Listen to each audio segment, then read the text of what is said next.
Hey y'all, Latrell here. So, let's talk about Busch Gardens and SeaWorld, but mainly about Busch Gardens. But SeaWorld's gonna get smoke from me also, since they're owned by the same people.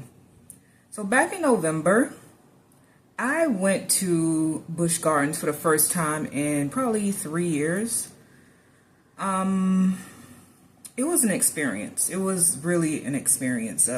Not so good experience, and it kind of solidified why I should get rid of my pass from SeaWorld. But anyway, so I went with a friend. It's about, what was it, like 2 hours away from me. So we went and got there probably around 10, 11. First of all, it was a weekday, it was a Wednesday, so I'm not really expecting it to be crowded, but this felt like a desert. And when I say there were not many people there, there were not many people there. So going in, it was nice. They had the big Christmas tree with the big ornaments standing outside.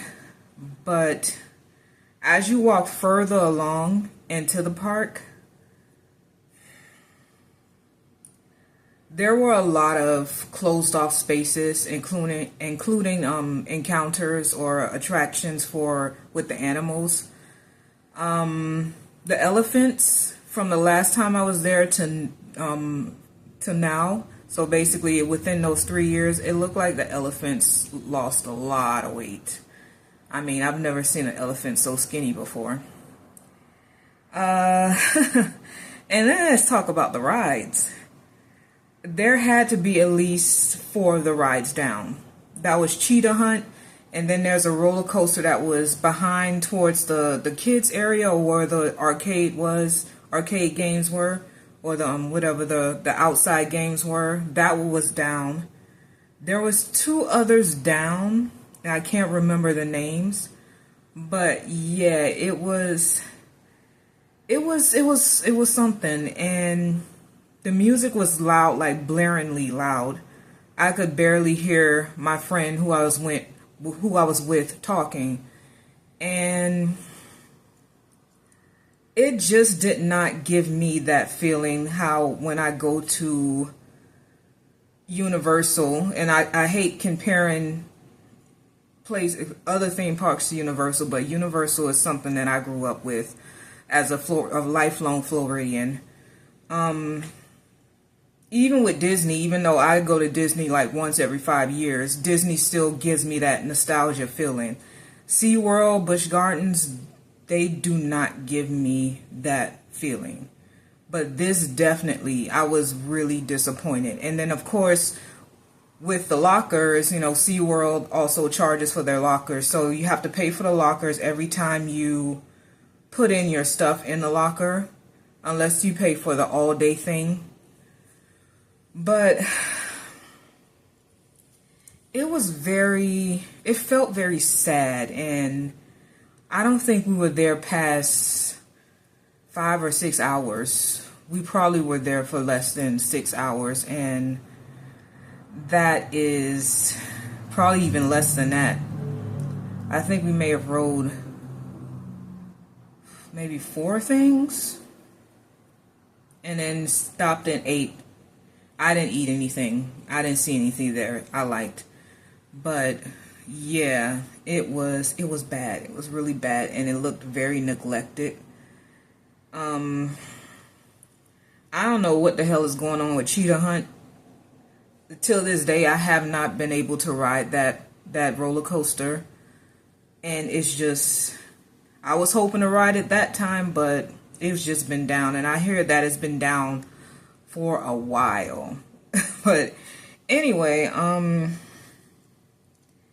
yeah, I did ride Tigress for the first time and the last time, because absolutely not. I have a top, I'm going to do another video, but that's the roller coaster I will not ever ride again. Nope, you can't get me on that ever again. But yeah, my gripes also with SeaWorld is I like to break up my rides between, you know, kind of low-key rides and roller coasters. And I feel like SeaWorld is just roller coaster, roller coaster, roller coaster, roller coaster. They have Expedition Odyssey, which I rode for the first time last year when they were doing the pass holder sneak peek. It's not good. It's not good. It's not good. I'm sorry, y'all. And it smelled straight up like fish. And that when they do the spray the water on you, it just smelled like fish to me. The only ride I really like, every time I go to SeaWorld or ride, is Journey to Atlantis when it's on. It's been on the past 2 times that I went because they redid it. But other than that, there's no other, maybe Infinity Falls, that depends on if I feel like getting wet. But there's no other ride there that I say every time I go I'm gonna ride it. Not saying that the roller coasters are bad. I like, what is it? I keep forgetting if it's Mako or Montu. It might be no, it's not. Montu is Manta. Montu is at Busch Gardens, I believe. Manta. I like Manta. I like Penguin Trek.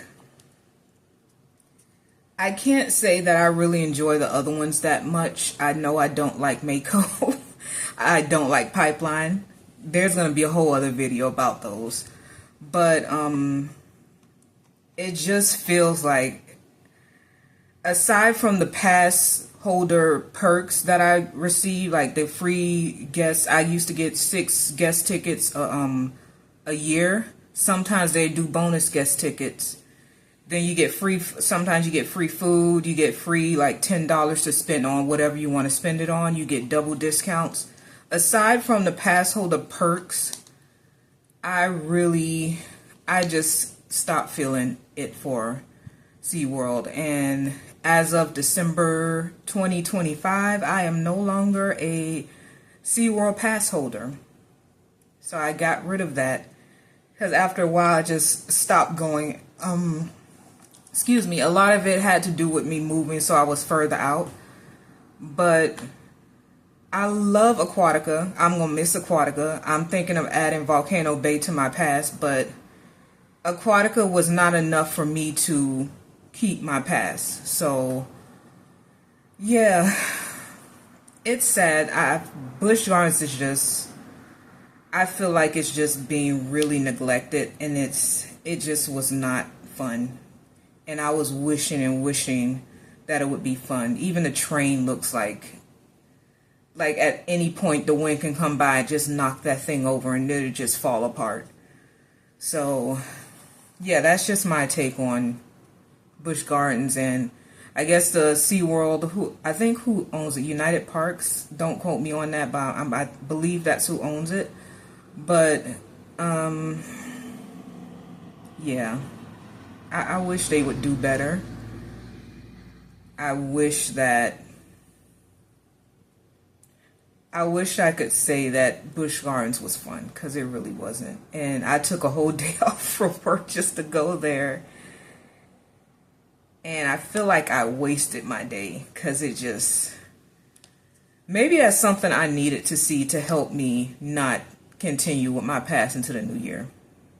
But yeah, those are my thoughts about Busch Gardens.